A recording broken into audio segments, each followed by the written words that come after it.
Bismillahirrahmanirrahiim.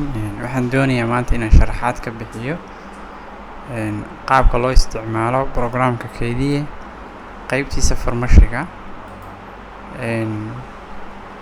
Barnaamijka keydiye qaybtiisa farmashiga wuxuu ka kooban yahay waxyaabo aad u tiro badan. Saa ujeedid sawirkan oo dhan waa qaybtii ma garanaysaa uu ka koobna programku. Marka videogan ugu horeeyo wuxuu iska noqon doonaa introduction.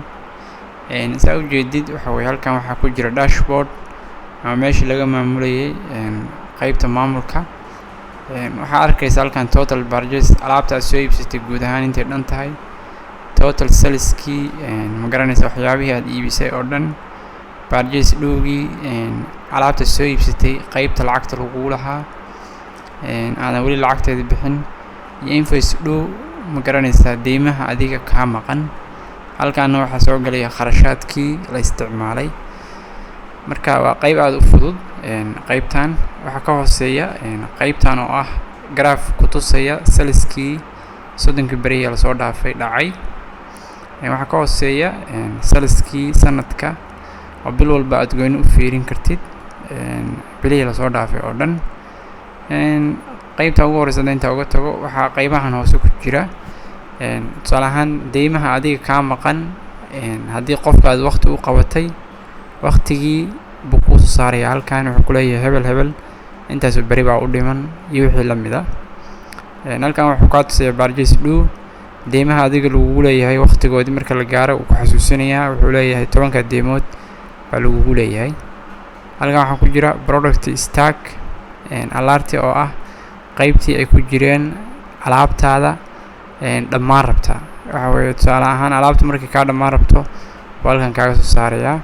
halkan wuxuu ka tusayaa stack expire alert oo ah alaabtii markii ka dhici rabto ama daawadii markay dhici rabto waqtigeedii halkan kaaga soo saaraya iyo wixii la mid ah. marka qaybtan ugu horeysa guud ahaan waa qaybtaas dashboardka ah. sidoo kale halkan kore waxaa ku jira today profit, maanta intii aad faa'iiday baad fiirin kartaa. halkan uu kaaga soo saaraya wixii aad faa'iiday. wuxuu kala jarayaa saleska iyo kharashka.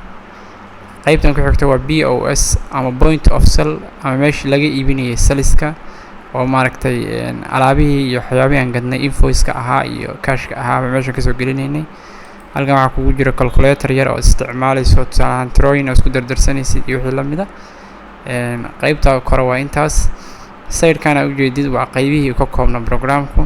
halkan waxaa ku jira user management oo meeshii laga sameynayay shaqaalaha useradooda. qaybtan waa contactskii oo ku jiraan supplierkii iyo customerkii. halkan aad ka soo gashanaysaa ama ka fiirinaysaa. halkan waa meesha aad ka soo gelinaysay productiga ama aad ka fiirinaysay inventoryga inta ku taala producti. qaybtan ku xigta waa purchase-kii waa meesha ka soo gelinaysay waxyaabaha soo gadatid. ma garanaysaa hadday ahaayeen purchase-kii deymaha ahaa iyo kuwii cash-ka ahaaba. qaybtan ka hooseysa waa meeshii aad ka sameynaysay saleska hadduu aan lahaa sales cash ah ama sales maaragtay deyn ah. sidoo kalena aad ka fiirinaysay waxyaabihii aad iibisay.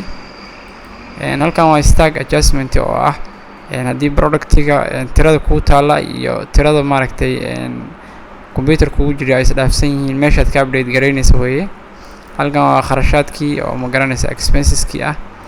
qaybtan ka hooseysa waa payment account-kii oo meeshii ay kugu jiraan akoonnada aad isticmaalaysid. waxaad ka fiirinaysaa account kasta oo ku yaala inta lacag kugu jirta, akoonnada meesha lacagaha ka soo galeen iyo lacagu meesha ku baxeenba iyo wixii la mid ah.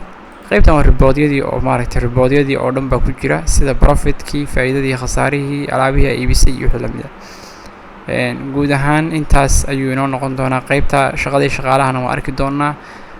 marka guud ahaan waxa weeye programku intaas ka kooban yahay. waxaan isku dayi doonaa qayb inaan u dul istaago aan faham guud maaragtay aan ka siiyo qaybna aan u sharaxo. waa mahadsantihiin haddii aad fahanteen. waa okay haddii ay jiraan waxyaabo aad fahmi weydeenna waxa weeye si fudud ayaa noo soo weydiin kartaan. mahadsanidin.